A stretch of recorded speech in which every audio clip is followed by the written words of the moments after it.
5 hari kemudian datanglah imam besar Ananias bersama-sama dengan beberapa orang tua-tua dan seorang pengacara bernama Tertulus.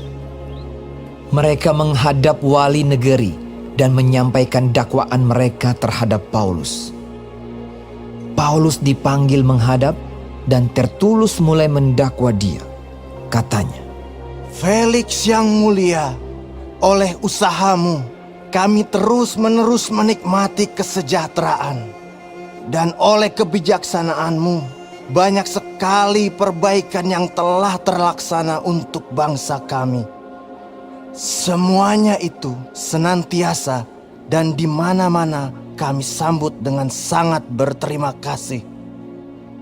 Akan tetapi, supaya jangan terlalu banyak menghabiskan waktumu, aku minta supaya engkau mendengarkan kami sebentar dengan kemurahan hatimu yang terkenal itu.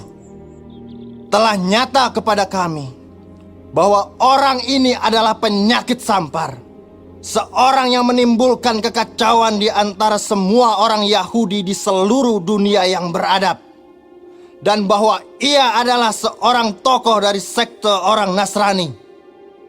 Malahan ia mencoba melanggar kekudusan bait Allah. Oleh karena itu, kami menangkap dia dan hendak menghakiminya menurut hukum Taurat kami. Tetapi kepala pasukan Lisias datang mencegahnya dan merebut dia dengan kekerasan dari tangan kami, lalu menyuruh para pendakwa datang menghadap engkau. Jika engkau sendiri memeriksa dia, dapatlah engkau mengetahui segala sesuatu yang kami tuduhkan kepadanya. dan juga orang-orang Yahudi menyokong dakwaan itu dengan mengatakan bahwa perkara itu sungguh demikian. Lalu wali negeri itu memberi isyarat kepada Paulus bahwa ia boleh berbicara. Maka berkatalah Paulus, Aku tahu bahwa sudah bertahun-tahun lamanya engkau menjadi hakim atas bangsa ini. Karena itu tanpa ragu-ragu aku membela perkaraku ini di hadapanmu. Engkau dapat memastikan bahwa tidak lebih dari 12 hari yang lalu aku datang ke Yerusalem untuk beribadah. Dan tidak pernah orang mendapati aku sedang bertengkar dengan seseorang atau mengadakan huru-hara, baik di dalam bait Allah maupun di dalam rumah ibadat atau di tempat lain di kota. Dan mereka tidak dapat membuktikan kepadamu apa yang sekarang dituduhkan mereka kepada diriku. Tetapi aku mengakui kepadamu bahwa aku berbakti kepada Allah nenek moyang kami dengan menganut jalan Tuhan, yaitu jalan yang mereka sebut sekte. Aku percaya kepada segala sesuatu yang ada tertulis dalam hukum Taurat dan dalam kitab nabi-nabi. Aku menaruh pengharapan kepada Allah, sama seperti mereka juga, bahwa akan ada kebangkitan semua orang mati, baik orang-orang yang benar maupun orang-orang yang tidak benar. Sebab itu, aku senantiasa berusaha untuk hidup dengan hati nurani yang murni di hadapan Allah dan manusia. Dan setelah beberapa tahun lamanya, aku datang kembali ke Yerusalem untuk membawa pemberian bagi bangsaku dan untuk mempersembahkan persembahan-persembahan. Sementara aku melakukan semuanya itu, beberapa orang Yahudi dari Asia mendapati aku di dalam bait Allah sesudah aku selesai mentahirkan diriku, tanpa orang banyak dan tanpa keributan. Mereka lah yang sebenarnya harus menghadap engkau di sini dan mengajukan dakwaan mereka jika mereka mempunyai sesuatu terhadap aku.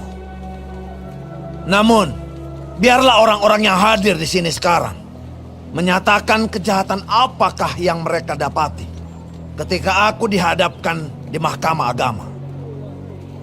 Atau mungkinkah karena satu-satunya perkataan yang aku serukan ketika aku berdiri di tengah-tengah mereka, yakni karena hal kebangkitan orang-orang mati, aku hari ini dihadapkan kepada kamu. tetapi Felix yang tahu benar-benar akan jalan Tuhan menangguhkan perkara mereka. Katanya, Setibanya kepala pasukan Lisias di sini, Aku akan mengambil keputusan dalam perkaramu. Lalu ia menyuruh perwira itu tetap menahan Paulus, tetapi dengan tahanan ringan, dan tidak boleh mencegah sahabat-sahabatnya melayani dia.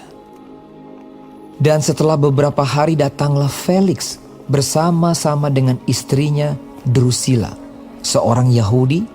Ia menyuruh memanggil Paulus, lalu mendengar daripadanya tentang kepercayaan kepada Yesus Kristus. Tetapi ketika Paulus berbicara tentang kebenaran, penguasaan diri, dan penghakiman yang akan datang, Felix menjadi takut dan berkata, Cukuplah dahulu dan pergilah sekarang. Apabila ada kesempatan baik, aku akan menyuruh memanggil engkau. sementara itu ia berharap bahwa Paulus akan memberikan uang kepadanya. Karena itu ia sering memanggilnya untuk bercakap-cakap dengan dia. Tetapi sesudah genap 2 tahun, Felix digantikan oleh Perkius Festus. Dan untuk mengambil hati orang Yahudi, ia membiarkan Paulus tetap dalam penjara.